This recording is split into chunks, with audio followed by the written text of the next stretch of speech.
네, 오늘 주신 말씀 함께 살피겠습니다. 로마서 6장 3절에서 5절까지의 말씀입니다. 네, 하은이가 좀 칭얼거려도 괜찮고 혹시 불편하면 뒤로 가셔도 되고 칭얼거려도 괜찮습니다. 자, 제가 봉독하도록 하겠습니다. 무릇 그리스도 예수와 합하여 세례를 받은 우리는 그의 죽으심과 합하여 세례를 받은 줄을 알지 못하느냐? 그러므로 우리가 그의 죽으심과 합하여 세례를 받음으로 그와 함께 장사되었나니 이는 아버지의 영광으로 말미암아 그리스도를 죽은 자 가운데서 살리심과 같이 우리로 또한 새 생명 가운데서 행하게 하려 함이라. 만일 우리가 그의 죽으심과 같은 모양으로 연합한 자가 되었으면 또한 그의 부활과 같은 모양으로 연합한 자도 되리라. 아멘. 성경 전체에서 이 가장 중요한 사건을 들라고 하면 무엇이겠습니까? 바로 예수님께서 십자가에서 죽으셨다는 것과 또 그 예수님께서 3일 만에 살아나셨다는 것입니다. 이 십자가 사건과 부활 사건이죠. 3일 전에 우리는 예수님의 십자가 죽으심을 기념하기 위해 함께 모여 예배했고요. 또 오늘 우리는 예수님의 부활하심을 또 기념하기 위해 함께 모여 예배하고 있습니다. 이렇게 중요한 사건들에 대해서 우리가 또 특별히 알아보지 않을 수 없는데요. 먼저 십자가 죽으심 사건을 생각해 보자고요. 여러분에게 한번 질문을 드려보겠습니다. 예수님께서 왜 십자가에서 죽으셨습니까? 그 이유에 대해서 가장 많은 대답은 아마 우리 죄를 용서해 주기 위해서 십자가에서 죽으셨다일 겁니다. 이 대답은 올바른 대답인데요. 좀 설명을 하자면 우리는 하나님 앞에 죄인입니다. 우리는 나태하고 게을러서 하나님이 주신 삶을 낭비하고요. 또 우리는 이웃을 미워하고 시기 질투하면서 하나님이 주신 우리 사회 공동체를 자주 깨뜨립니다. 이 죄 때문에 이 고통스러운 인생이라는 형벌을 우리 스스로에게 주고 있고요. 뿐만 아니라 하나님은 불의한 분이 아니시기 때문에 죄 지은 우리에게 그에 합당한 영원한 죽음의 심판을 선언할 수밖에 없는 상황입니다. 그런데 이런 우리의 죄 문제를 해결해 주시기 위해 예수님께서 십자가에서 죽으셨다는 것이죠. 원래 십자가는 예수님 당시 로마 사회에서 이 사형수에게 내리는 사형틀입니다. 다시 말해서 예수님께서 달리신 십자가 형틀은요, 죄 지은 사형수가 달렸어야 하고요, 오늘날로 따지자면 바로 죄 지은 우리가 져야 했던 십자가입니다. 그런데 하나님의 아들이신 예수님, 죄가 없으신 예수님께서 우리 대신 그 십자가 형틀에 달리신 것이고요, 그리고 우리는 그 예수님을 믿음으로써 예수님이 감당하신 그 십자가 사형틀을 마치 우리가 감당한 것처럼 여김을 받는 것입니다. 그러니까 우리는 십자가 사형을 당하지도 않았으면서 예수님을 믿었다는 그 사실 하나 때문에 죄 형벌의 문제를 다 털어버린 것이죠. 예수님 때문에 더 이상 죄 형벌을 안 받아도 되는 것입니다. 이것이 바로 우리 죄를 해결해 주시기 위해 예수님께서 십자가에서 죽으셨다는 대답의 의미입니다. 지금 우리는 예수님께서 왜 십자가에 달리셨나를 살펴보고 있는데요. 그리고 이 질문에 대해서 우리 죄를 용서해 주시고 해결해 주시기 위해서라고 했습니다. 하지만요, 우리 죄를 용서해 주시기 위해서라는 이 대답이 틀린 대답은 아니지만, 그러나 이것은 어떻게 보면 절반의 진실밖에 안 됩니다. 사실 많은 사람들이 오해를 합니다. 우리 죄 문제를 해결하기 위해서 예수님께서 십자가에 달리셨다고 하니까요, 그 예수님을 믿으라고 하니까요, 옳시구나, 예수님 믿고 천국행 티켓을 받아야겠다 한다는 겁니다. 이 천국행 티켓만 받아내면 그만이라는 것이죠. 하지만 이것은 예수님 십자가 죽으심의 의미를 크게 왜곡시키는 것입니다. 따라서 우리는 이 예수님 십자가 죽으심의 의미를 제대로 파악해야 하는데요, 그 의미를 온전히 파악하기 위해서는 이 하나님의 창조에까지 거슬러 올라가야 합니다. 여러분, 창세기 1장 1절이죠. 태초에 하나님이 천지를 창조하셨다. 이 성경 구절은 이 하나님이 온 우주와 온 세상을 창조하셨다는 겁니다. 여러분, 이게 믿어지십니까? 네, 많은 사람들이 사실 우리 교회에 속하지 못한 많은 사람들이 여기에 막혀서 교회로 들어오지 못하는데요. 제 입장에서는 사실 목사인 제 입장에서는 사실 이것 말고는 대안이 없습니다. 그런데 한번 보십시오.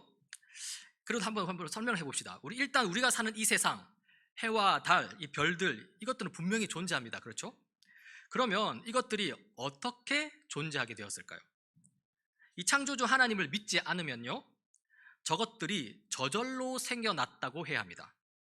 그러니까 온 세상을 이루는 이 태초의 흙이나 모래와 같은 그 물질, 그 원형의 물질이 영원 전부터 존재해 왔다거나 아니면 스스로 영원 전 언젠가 스스로를 존재하게 만들어 했다는 겁니다. 그리고 거기서 발전에 발전을 거듭해서 정교하고 거대한 해와 달이 되고 동물과 식물이 생겨나고 또 인류가 나오게 되었다는 것이죠. 저는 방금과 같이 주장하는 제 친구들입니다. 친구들에게 이렇게 말합니다. 아무개야, 하나님이 영원 전부터 스스로 존재해 왔다고 믿는 내 믿음이나 흙이나 모래 같은 태초의 물질이 영원 전부터 스스로 존재해 왔다는 너의 믿음이나 둘 다 대단한 믿음인 건 마찬가지가 아니냐. 그리고 친구에게 더 말합니다. 아무개야, 하나님은 전능하시고 위대하신 분이라서 영원 전부터 스스로를 존재케 할 수 있다고 그렇게 믿는 내 믿음이 어느 정도 납득이 가지만, 그런데 너는 뭐냐? 스스로는 조금도 움직일 수 없어서 인간에 의해서 이리 구르고 저리 구를 뿐인 그런 흙이나 모래 같은 물질이 어떻게 스스로를 존재케 할 수 있다는 말이냐? 나는 너의 믿음이 더 대단한 것 같다. 아무튼 이래서 저는 하나님을 믿기로 했고요, 급기야는 이렇게 목사가 되었습니다. 자, 그렇다면 이제 다음 질문을 해야겠죠. 영원 전부터 존재해 오셨던 하나님께서 왜 태초에 이 세상을 만드셨냐는 것입니다. 창세기 1장 1절에 태초에 하나님이 온 세상을 창조하셨다라고 했잖아요. 그리고 그뿐만 아니라 하나님은 우리 인류를 거기서 만드셨는데요, 또 왜 하나님께서 우리를 만드셨냐는 그런 질문에 대해서 우리가 한번 질문을 던질 수 있는 것입니다. 여기에 대해서 성경은 이렇게 말합니다. 하나님이 당신의 형상대로 사람을 창조하셨으니 곧 하나님의 형상대로 사람을 창조하셨다. 하나님이 그들을 남자와 여자로 창조하셨다. 하나님이 그들에게 복을 베푸셨다. 하나님이 그들에게 말씀하시기를 생육하고 번성하여 땅에 충만하여라. 땅을 가꾸고 돌보라. 바다의 고기와 공중의 새와 땅 위에서 살아 움직이는 모든 생물을 다스려라 하셨다. 이 하나님이 세상을 창조하시고 또 그 가운데 인류를 만드신 이유는요, 이 성경을 통해 우리에게 알려진 여기까지만 설명하자면 하나님 만드신 세상을 아름답게 가꾸어서 더 나은 세상으로 만들기 위해서입니다. 하나님께서는 이 태초에 세상을 만드시고요, 그리고 그 과업을 완전히 마무리 짓진 않으셨습니다. 그 나머지 과업을 인간에게 남기셨는데요, 바로 이 세상을 아름답게 발전시키는 것입니다. 그래서 땅에 충만하라고 하시고요, 땅을 가꾸고 돌보라고 하시고요, 모든 생물을 다스리라고 하신 것이죠. 이런 의미에서 우리 인간은 하나님의 청지기라고 할 수 있습니다. 자, 그런데 되게 중요한 것은요, 이렇게 세상을 다스릴 때 하나님의 말씀에 따라 다스려야 한다는 것입니다. 아까 우리가 청지기라고 했는데요, 이 청지기의 사전적 의미는 이렇습니다. 주인이 맡긴 것들을 주인의 뜻대로 관리하는 위탁 관리인. 그러니까 우리의 주인이신 하나님, 그 하나님의 청지기로서 우리는 하나님의 뜻에 따라 이 세상을 관리하고 다스려야 합니다. 자, 그렇다면 하나님의 뜻은 무엇입니까? 하나님을 섬기고 하나님께 영광을 돌리는 방향으로 세상을 다스리는 것이고요, 또 이웃을 사랑하고 이웃에게 유익을 끼치는 방향으로 세상을 다스리는 것이죠. 자, 그런데요, 그렇다면 이제 우리 현실을 한번 봅시다. 우리가 사는 세상은요,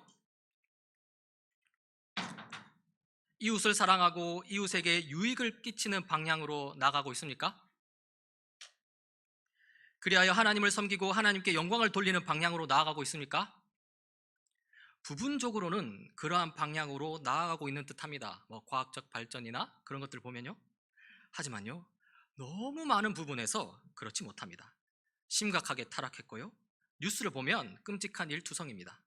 폭행과 살인, 전쟁과 학살, 거기서 오는 불안과 두려움, 또 그 두려움을 이겨내기 위해 상대방을 짓밟아야 하는 현실, 그런 현실을 극단적으로 밀고 나가게 되면 또다시 살인과 전쟁, 이 악순환의 고리가 얼마나 강고한지 모릅니다. 자, 그러면 왜 우리의 현실이 이렇게 되었을까요? 거기에 바로 우리의 죄가 들어가 있는 것입니다. 하나님을 무시하고 하나님께 반역을 저지르는 내 모습, 그 죄, 자기가 자기 삶의 주인이 되어서 자기 욕심대로 세상을 다스리려는 죄의 본성, 자기 중심성, 이 최초의 인류 아담과 하와의 범죄 이후로 우리 모든 인류는 그 마음 중심의 죄의 본성을 타고났습니다. 당장 우리 내면을 돌아보십시오. 우리 삶의 현실을 보십시오. 이것은 부정 못하는 사실입니다. 그리고 이러한 죄된 현실을 해결하시기 위해서 누가 오셨다고요? 누가 십자가에 달리셨다고요? 바로 예수님께서 십자가에 달리셨습니다. 예수님께서 십자가에 달리셔서 인간의 죄 문제를 해결하시겠다고 할 때는요, 단순히 한 개인의 삶을 천국행으로 이끌겠다는 의도에 머무르지 않습니다. 천국행 열차 티켓 한 장 던져주고 끝, 그게 아니라는 것입니다. 하나님의 아들 예수님께서 십자가에 달리신 이유는요, 인간의 죄 문제를 해결하심으로써 창조주 하나님께서 원래 의도하셨던 그 원대한 비전, 이 세상을 더 나은 세상으로 바꿔 나가겠다는 그 원래 계획을 다시 실행시키시겠다는 것입니다. 그러한 의도를 가지고서 예수 십자가 아래 지금 우리 그리스도인들을 불러 모으고 있다는 것이죠. 여러분, 천국행 열차 티켓으로 만족해서는 절대 안 됩니다. 기독교는요, 그런 개인적이고 아주 축소화된 그런 편협한 종교가 아닙니다. 특히나 교회는 거룩한 곳이니까 교회에서는 뭐 거룩하게 잘 살아야 하고, 세상은 원래 타락하고 악한 곳이니까 뭐 세상에서는 그냥 포기해버리고 세상살이 뭐 내 욕심대로 살아도 돼, 이렇게 하면 절대 안 됩니다. 그렇게 생각하는 것은요, 온 세상을 향한 창조주 하나님의 원대한 비전을 정면으로 거부하는 것입니다. 그렇게 생각하는 것은요, 예수님의 하나님의 원대한 비전을 회복하시기 위해 십자가에서 죽으신 예수님을 정면으로 거부하는 것입니다. 절대 그렇게 생각해서는 안 되고요, 절대 그렇게 살아서도 안 됩니다. 자, 그러면 우리는 어떻게 살아야겠습니까? 어떻게 살아야 한다고요? 네. 온 세상을 향한 그 하나님의 원대한 비전을 품고서 우리를 창조하신, 세상을 창조하신 하나님의 뜻에 맞추어 살아야 합니다. 그 비전을 회복시키시기 위해 십자가에서 죽으신 예수님의 뜻에 맞추어 살아야 합니다. 이웃을 사랑하고 이웃에게 유익을 끼치는 방향으로 살아야 하고요, 그렇게 해서 하나님께 영광을 올려드리는 그런 삶을 살아야 합니다. 그러한 사명이 우리에게 있다는 것입니다.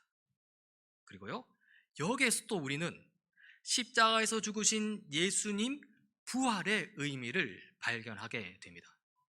여러분, 우리가 예수님을 믿는다고 하지만 예수 믿는 사람으로서 살기가 참 쉽지 않습니다. 자주 실패합니다. 자주 넘어집니다. 그래서 절망하기도 합니다. 그래서 우리에게는 도우심이 필요합니다. 여러분, 누구의 도우심이 필요하겠습니까? 바로 우리를 위해 이 땅에 오신 예수 그리스도, 우리의 고통과 고난을 온전히 이해하시는 예수 그리스도, 그 예수님의 도우심이 절실히 필요합니다. 이러한 이유 때문에 예수님은 죽으신 채로 누워 있으실 수 없었습니다. 이러한 이유 때문에 예수님이 부활하신 것입니다. 부활하신 성자 예수님은요, 하늘에 오르셔서 성부 하나님 보좌 우편에 앉아 계십니다. 이 보좌 우편에 앉으셔서요, 무엇을 하고 계시죠? 거기서 우리를 위해 중보하고 계신 것입니다. 특히 성령 하나님을 우리에게 보내셔서 그 일을 감당하고 계시죠. 요한복음 16장 말씀입니다. 그러나 내가 너에게 진실을 말하는데 내가 떠나가는 것이 너희에게 유익하다. 내가 떠나가지 않으면 보혜사 성령이 너에게 오시지 않을 것이다. 그러나 내가 가면 보혜사 성령을 너에게 보내주겠다. 방금 읽은 성경 구절은 예수님께서 부활하시고 승천하시기 전에 그 공생의 기간에 제자들에게 하신 말씀인데요, 이 부활하신 예수님께서 하늘에 오르시면서 이 제자들을 떠날 때, 오르시니까 제자를 떠나겠죠. 떠날 때 그때 성령 하나님을 너에게 보내어서 너희들을 돕겠다는 것입니다. 이것이 바로 예수 그리스도의 부활의 이유라는 것입니다. 우리가 앞서 사도신경으로 고백한 내용입니다. 한번 보십시오. 장사된 지 사흘 만에 죽은 자 가운데서 다시 살아나셨으며, 누가요? 예수님이요. 하늘에 오르시어 전능하신 하나님 우편에 앉아 계시다가, 누가요? 예수님이요. 그렇죠? 이 예수님이 부활하셨습니다. 그리고 하나님의 우편에 앉아 계신데요, 여기서 하나님 우편이라는 것은 하나님의 오른쪽, 하나님의 오른팔, 곧 하나님의 권능을 의미합니다. 다시 말해서 하나님의 권능의 다스리심을 의미하고요, 이것은 부활하신 예수님께서 권능 가운데 이 세상을 다스리시는 바 성령 하나님을 통해 우리를 돕고 계신다는 것이죠. 여러분, 예수님께서 왜 부활하셨다고요? 창조주 하나님께서 부여하신 그 인류의 사명을 돕기 위해서 부활하셨습니다. 이 세상을 더 나은 세상으로 만드는 사명을 잘 감당할 수 있도록 성령 하나님을 보내시기 위해 부활하셨습니다. 이제 우리는 우리 안에 모신 성령 하나님과 함께 담대하게 우리에게 주어진 사명을 감당하도록 해야 합니다. 실패할 수 있습니다. 또 넘어질 수 있습니다. 그러나 절망은 하지 마십시오. 성자 예수님께서 보좌 우편에서 우리를 계속 도우실 것입니다. 성령 하나님께서 우리 삶 속에서 우리의 손을 붙잡고 계십니다. 그러니 다시 일어나십시오. 성령을 의지하여 기도하십시오. 이 사도 바울은 이렇게 말합니다. 이와 같이 성령께서도 우리의 약함을 도와주십니다. 우리는 어떻게 기도해야 할지도 알지 못하지만 성령께서 친히 이루다 말할 수 없는 탄식으로 우리를 대신하여 간구하여 주십니다. 이 사도 바울은 이 성령을 의지하는 그리스도인, 그리고 하나님의 뜻대로 부르심을 입은 사람들에 대해서 또 이렇게 말합니다. 하나님을 사랑하는 사람들, 곧 하나님의 뜻대로 부르심을 받은 사람에게는 모든 일이 서로 협력해서 선을 이룬다는 것을 우리는 압니다. 모든 일이, 심지어 최악이라고 생각했던 일조차도 서로 협력해서 결국에는 선을 이룰 것입니다. 부활하시고 승천하셔서 보좌 우편에서 중보하고 계신 예수님의 통치 아래에서 그렇게 될 것입니다. 성령 하나님의 도우심에 힘입어서 그렇게 또 될 것입니다. 그러니 우리는 절망할 필요가 없습니다. 세상 속 그리스도인으로서 주어진 삶을 그냥 우직하게 살아내면 됩니다. 자, 그리고 이 지점에서 우리 세례의 의미에 대해서 한번 생각해 보자고요. 로마서 6장 3절입니다. 세례를 받아 그리스도 예수와 하나 된 우리는 모두 세례를 받을 때 그와 함께 죽었다는 것을 여러분은 알지 못합니까? 여러분, 이 성경 본문에서 좀 주목하여 볼 것은요, 그리스도 예수와 하나가 된 우리는입니다. 그러니까 우리가 예수님과 하나가 된다, 연합한다라는 것이죠. 그리고 이러한 연합을 잘 보여주는 것이 바로 세례라는 것입니다. 조금 헷갈릴 수 있는데요, 좀 주의할 점은요, 세례가 원인이 되어서 우리가 그리스도와 비로소 연합하게 되었다는 그런 의미는 아닙니다. 그것보다는 믿음으로 그리스도와 연합하게 된 것을 하나님께서 명시적으로 인정하신다는 의미에서 세례가 주어진다는 것입니다. 이 부분은 좀 이따가 더 살펴보도록 하고요. 일단 그 다음 5절을 한번 보겠습니다. 우리가 그의 죽으심과 같은 죽음을 죽어서 그와 연합하는 사람이 되었으면 우리는 부활에 있어서도 또한 그와 연합하는 사람이 될 것입니다. 이 성경 본문을 보면요, 이 그리스도와 신자가 연합을 하되 예수 그리스도의 이 중요한 두 사건, 이 죽으심에 있어서 예수님과 연합하고 또 부활하심에 있어서 예수님과 연합한다고 하죠. 자, 이것을 어떻게 보면 좋다면요, 이렇게 생각하면 좋겠습니다. 예수님의 죽으심에 있어서 예수님과 연합한 신자는요, 예수님께서 십자가의 죽으심으로써 획득한 죄 용서를 온전히 누리고요, 더 나아가 창조주 하나님께서 주신 원래의 사명, 곧 세상을 아름답게 가꾸어가는 사명을 이제 회복하게 되었다는 것입니다. 이것은 아까 십자가 죽으심의 의미와 연결이 되는 것이죠. 한편 예수님의 부활하심에 있어서 예수님과 연합한 신자는요, 이 부활하신 예수님으로부터 온전한 통치를 받게 되었고, 더불어 부활하신 예수님이 보내주신 성령 하나님의 도우심을 온전히 누릴 수 있게 되었다는 것입니다. 이렇게 해서 창조주 하나님께서 주신 원래의 사명, 곧 세상을 아름답게 가꾸어가는 사명을 실행할 수 있게 되었다는 것입니다. 자, 그런데요, 아까 살펴보다 만 것, 그럼 여기서 세례는 어떤 의미를 가지는가를 한번 규명해 보아야 합니다. 여기서 좀 이런 개념을 도입할 수 있습니다. 좀 낯선 것일 수 있는데요. 이 외적 권위와 이 내적 권위라는 것이 있습니다. 여러분 한번 설명을 들어보십시오. 가령 내가 변호사 자격증을 이제 딴다고 해봅시다. 우리 양아람 형제가 그 과정을 거쳤는데요. 변호사 자격증을 따기 위해서는 열심히 공부해서 실력을 쌓아야 합니다. 학부 과정에서 법학을 공부하기도 하고요. 또 그 이후에 법학 전문 대학원에 진학해서 또 공부를 해야 합니다. 그렇게 해서 실력을 충분히 쌓았고요. 그 실력을 가지고 최종적으로 변호사 시험에 통과했습니다. 그리고 이제 변호사 자격증을 받기만 하면 됩니다. 자, 여기서요. 이 변호사 자격증을 딸 만한 수준의 실력, 그 실력을 내적 권위라고 할 수 있습니다. 그 실력은 자기 안에 내재되어 있는 것이죠. 이것은 남들이 빼앗아갈 수 있는 그런 종류의 것이 아닙니다. 그래서 내적 권위라고 합니다. 내가 실력이 있으면 권위를 가지게 됩니다. 이 내적 권위를 실질적 권위 이렇게도 표현할 수 있겠습니다. 자, 그렇다면 외적 권위는 무엇일까요? 그것은 오늘 아까 말했던 그 사례에 따르면 변호사 자격증 요거를 가리킵니다.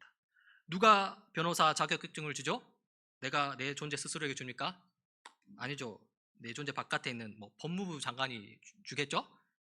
이 자격증이 있어야 본격적으로 변호사로서 활동을 할 수 있는 것입니다. 이 내적 권위와 외적 권위 둘 다 중요합니다. 한번 생각해 보십시오. 내적 권위, 그러니까 곧 실력은 있는데 외적인 권위, 변호사 자격증이 없으면요 변호사 활동 못합니다. 예외가 있기는 해도 이 재판소송 대리인으로 등록이 아마 아예 안 되는 걸로 알고 있습니다. 한편 실력이 없는데 어찌어찌 해가지고 변호사 자격증을 땄다 칩시다. 그러면 변호사 활동을 해도 얼마 못 갑니다. 의뢰인들이 대본에 알아보거든요. 저 사람 변호사 자격증은 있는데 영 시원찮네. 에이, 소송 못 맡기겠네. 이렇게 되는 것입니다. 따라서 이 내적 권위와 외적 권위 둘 다를 갖추는 게 중요합니다. 변호사만이 아닙니다. 의사, 교사, 목사, 하여튼 모든 직책, 모든 직분이 다 그렇습니다. 그리고 그리스도인에게도 내적 권위와 외적 권위가 있습니다. 그리스도인에게 내적 권위는 무엇입니까? 바로 주님 주시는 믿음입니다. 그리스도인 마음에 심겨진 믿음이 바로 그리스도인을 그리스도인답게 만드는 내적 권위라는 것이죠. 이 믿음을 통해 우리는 그리스도와 연합하게 되고요. 이 믿음만이 우리를 구원으로 이끕니다. 그리고 이 믿음이 크면 클수록 더욱더 그리스도인다운 면모를 보일 수 있는 것입니다. 그러면 여러분 이 믿음을 키우려면 어떻게 해야 될까요? 성경이 이렇게 나옵니다. 그러므로 믿음은 들음에서 생기고 들음은 그리스도를 전하는 말씀에서 비롯됩니다. 여러분 다른 방법은 없습니다. 그리스도를 전하는 말씀 뭡니까? 성경이죠. 성경을 듣고 성경을 깊이 묵상하고 성경대로 실천하는 방법 말고는 이 믿음을 키우는 방법이 다른 방법이 없습니다. 자, 그러면 한편 그리스도인에게 외적 권위는 무엇이겠습니까? 여러분 그게 바로 세례입니다. 그런데 이 세례는 누가 줍니까? 아까 변호사 자격증, 합격증은 법무부 장관이 준다고 했는데요. 세례는 바로 하나님이 공식적으로 정하여서 주는 것입니다. 저는 그냥 저를 통해서 이렇게 된 겁니다. 실로 세례는 예수님께서 직접 제정하신 어떻게 보면 유일한 자격증 제도입니다. 따라서 이 자격증은 이 세상의 것이 아닙니다. 매우 신비로운 것이고요, 신적인 것이고요, 결코 경시할 수 없는 것입니다. 자, 그러면 세례를 받았다. 그럼 이제 어떻게 하겠습니까? 그리스도인으로서 이제 자격증을 받았으니까 이제 활동을 본격적으로 시작을 해야겠죠? 저를 비롯하여 여기 계신 많은 교우님들이 세례 교인인데요. 세례 교인답게 활동해야 된다는 겁니다. 한번 보십시오. 세례 교인답게 여러분 한번 활동하고 계십니까? 교회 내에서만 그리스도인으로 사는 것이 아니라요.